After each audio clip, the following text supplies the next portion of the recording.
नमस्कार दोस्तों, आपका मेरे YouTube channel Hindi moral and Buddha story में आपका स्वागत है। हम रोजाना आपके लिए नई नई कहानियां लेकर आते हैं। हमारी कहानियों का उद्देश्य मानवीय भावनाओं को ठेस पहुंचाना नहीं, अपितु आपका मनोरंजन करना होता है। आज हम आपके लिए एक और नई कहानी लेकर आए हैं, तो आइए शुरू करते हैं आज की कहानी। पुराने जमाने का खाना। बड़कागांव में आज भी कुछ घरों में चूल्हा जलता था।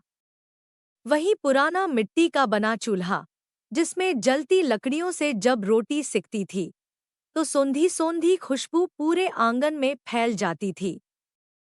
इस गांव में रहती थी रत्ना देवी, जिन्हें सब प्यार से अम्मा कहते थे। उनके पोते अर्जुन की गर्मी की छुट्टियां थी। दिल्ली में पढ़ता था। उसे पिज्जा, पास्ता और बर्गर की आदत थी। पर जब वह गांव आया और पहली सुबह बोला, अम्मा, कुछ हल्का बनाना, मेरा पेट गड़बड़ है, तो अम्मा मुस्कुरा कर बोली, ठीक है बेटा, आज तुझे वही दूंगी जो तेरे दादाजी को पसंद था, सत्तू का पराठा और मट्ठा। अर्जुन ने मुंह बनाया, लेकिन जब घी में सिंका पराठा और ठंडा मट्ठा उसके सामने आया तो उसने चुपचाप 2 पराठे खा लिए। अर्जुन को हैरानी हुई कि बिना मिक्सर, बिना माइक्रोवेव, बिना फ्रिज के भी खाना इतना स्वादिष्ट कैसे हो सकता है। अम्मा, गैस पर क्यों नहीं बनाती? क्योंकि बेटा, जो स्वाद चूल्हे में है वो गैस में नहीं। चूल्हे की रोटियों में मेहनत भी है, दुआ भी। फिर उन्होंने बताया कि उनके जमाने में शादी के बाद बहुएं सुबह 4 बजे उठती थीं। सबसे पहले आटा गूंथती, चूल्हा जलाती और फिर सारे घर के लिए खाना बनाती। सब्जी में मसाले हाथ से पीसे जाते थे और रोटियां फुली हुई गर्म गर्म दी जाती थी।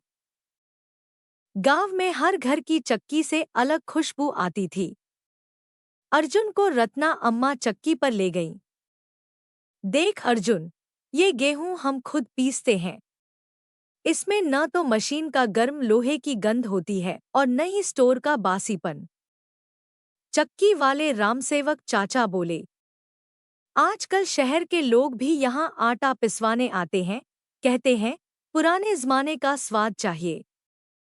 अर्जुन को वो अलग अलग दालें, मड़ुआ, बाजरे का आटा, चना दाल का सत्तू देखकर आश्चर्य हुआ। अम्मा, इतने प्रकार के आटे होते हैं?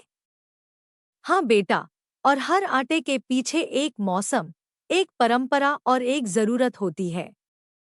अर्जुन को हर सुबह अलग अलग खाना मिलता। कभी मक्के की रोटी और सरसों का साग, तो कभी बाजरे की खिचड़ी।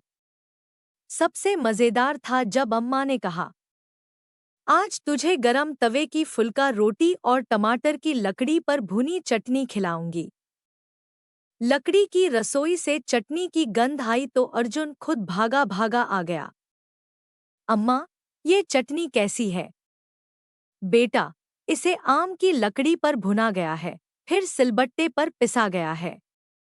इसमें तड़का नहीं, धुआं और प्यार है।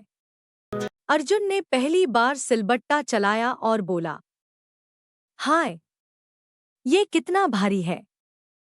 अम्मा हंस पड़ी। औरतें हर रोज इसे चलाती थी बेटा। यही हमारी जिम थी, यही योगा। अर्जुन, आज पीतल की थाली में खाना है, अम्मा ने कहा। वो क्यों? क्योंकि ये धातु खाना पचाने में मदद करती है। पुराने जमाने में बर्तन भी औषधि होते थे। अर्जुन ने खाना शुरू किया, लेकिन जैसे ही उसने खीरे पर काला नमक डाला, उसकी आंखें चमक उठीं। अरे, ये क्या स्वाद है! ये वही काला नमक है जो तुम्हारे नाना जी नेपाल से लाए थे। ये नमक सिर्फ स्वाद नहीं देता, ये भूख भी बढ़ाता है। त्योहार का दिन आया।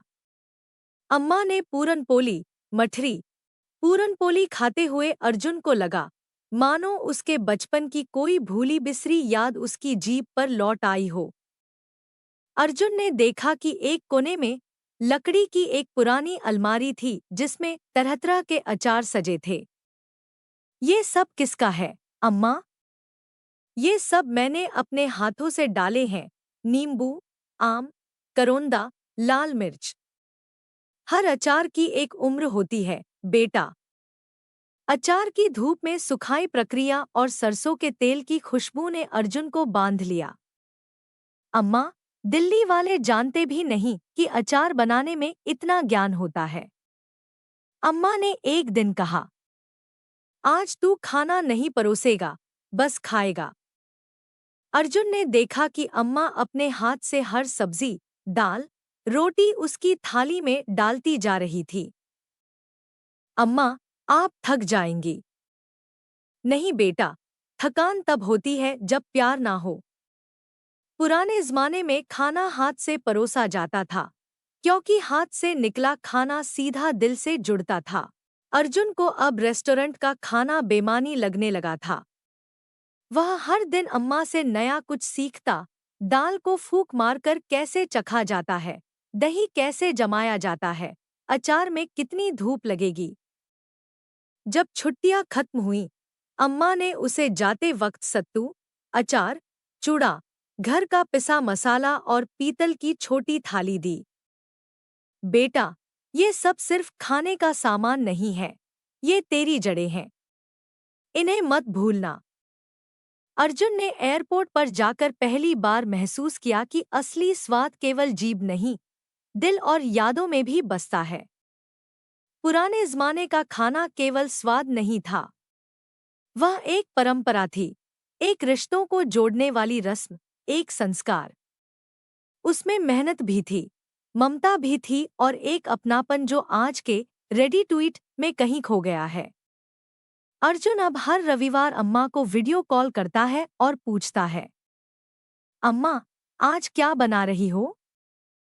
और अम्मा मुस्कुराकर कहती है, तेरे लिए वही पुराने जमाने वाला खाना।